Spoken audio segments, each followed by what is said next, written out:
I'm excited about the fact that we have an open nomination policy across the country that has led us to having extraordinary candidates who will be strong voices for their communities in Ottawa, and not just, as we have too often, Mr. Harper's voice in their communities.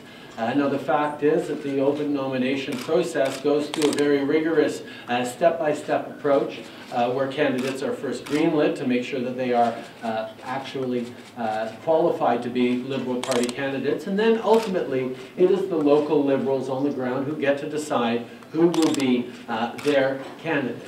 Now, every step of the way there are checks and balances and a process given, and now there were some questions raised around that particular riding that are being looked into by the responsible authorities within the party. I'm not involved directly in that, but I will say that it's a great thing that so many people are so excited about being a part of this great new momentum and change happening around the Liberal Party and politics in Canada. The fact of the matter is we may only have 2 MPs in BC right now, but they are 2 extraordinary members of Parliament in both Joyce Murray and Hetty Fry, who've been extremely strong voices for all of BC. But indeed, we plan on adding a whole bunch more after the next election. But the fact is the Liberal Party is at 36 seats right across the country, which means we're doing an awful lot of work right across the country to once again earn Canadians' trust to deliver a better government. You know, after over 9 years of Mr. Harper's government, Canadians are realizing that they deserve better. They deserve a government that is actually listening to them and engaging with them in positive ways and focused on strengthening the economy for all Canadians. The fact is this government has put out a tax platform, an economic platform that first of all is delaying the budget by 2 or 3 months because they don't have a plan B. They counted on high oil prices, and when the oil prices drop, they don't know what to do around the economy. So they don't want to talk about the economy right now. They want to talk about security and terrorism. But the fact is Canadians are worried about their bank books. They're worried about the jobs that their kids are going to have. They're worried about their own and their parents' retirement. And what we're going to be focusing on in this next election are economic issues. Making sure that the massive tax giveaway that Mr. Harper is giving over $2 billion to the wealthiest 15% of Canadians is not the plan for this country. Canadians need help. The middle class in this country needs help. And giving families like Mr. Harper's or mine a $2,000 tax gift is not what this country needs. And that's what the Liberal Party is going to be focused on.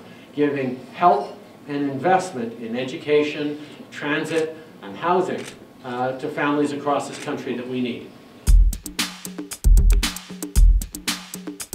I'm very proud that the Liberal Party always follows all the rules when it comes to donations. It's the Conservative Party that is right now seeing the former Parliamentary Secretary to the Prime Minister convicted of election fraud for having falsified donations to his party.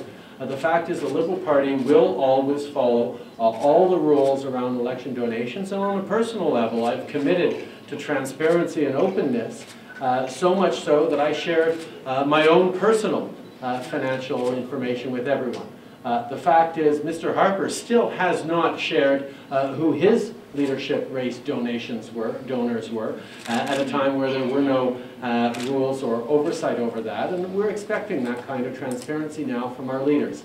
But I can reinforce that the Liberal Party has always followed all the rules around any political donations, which are maxed out at $1,200 a year to the Liberal Party of Canada, or $1,500 this year, according to the rules that Conservatives have been found guilty of breaking on many occasions, but the Liberal Party, not under my watch.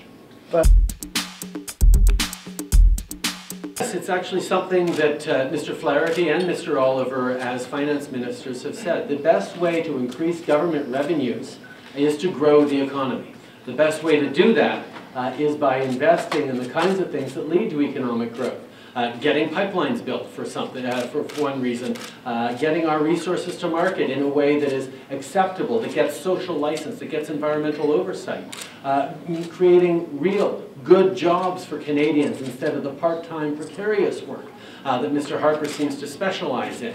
The fact is, when you grow the economy, it's much easier to balance the budget, and that's exactly what it means. You grow the economy, you create more jobs, you create more tax revenue. A single point of growth added to GDP results in about $4 or $5 billion to the government coffers. That's how you grow the economy in a way that brings the budget back into balance. Like I said, these Conservatives spend an awful lot of time focusing on me and attacking me. I will not respond with personal attacks or distortions.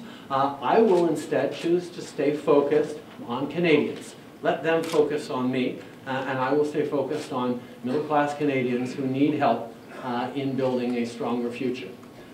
One of the other things that the Conservatives have been doing a lot of attacking me on in the media has been my policy around controlling and regulating marijuana. I want to be very clear on this. Our current approach on marijuana is failing to protect our kids. A United Nations study of 29 different developed countries around the world showed that Canada is #1 when it comes to underage use of marijuana. So right now, it's easier for kids in our communities, in your communities, to buy a joint than it is for them to buy a beer or even a cigarette. This is wrong. We disagree of the fact that Mr. Harper has kept it so easy for our kids to access marijuana. We believe that controlling and regulating it will actually protect our kids. It will also remove the millions upon millions of dollars that's flowing into the pockets of organized crime and street gangs. Every year, we fund violent criminals because we are not controlling and regulating the sale of marijuana. That is something that has to stop. The evidence demands it. Our partners to the south are demonstrating that it can be done responsibly and in a way that flows money into public coffers in a way that actually can help with addiction and abuse problems and address health issues surrounding it. It's time we respected evidence as we develop policy instead of trying to scare people as Mr. Harper has done.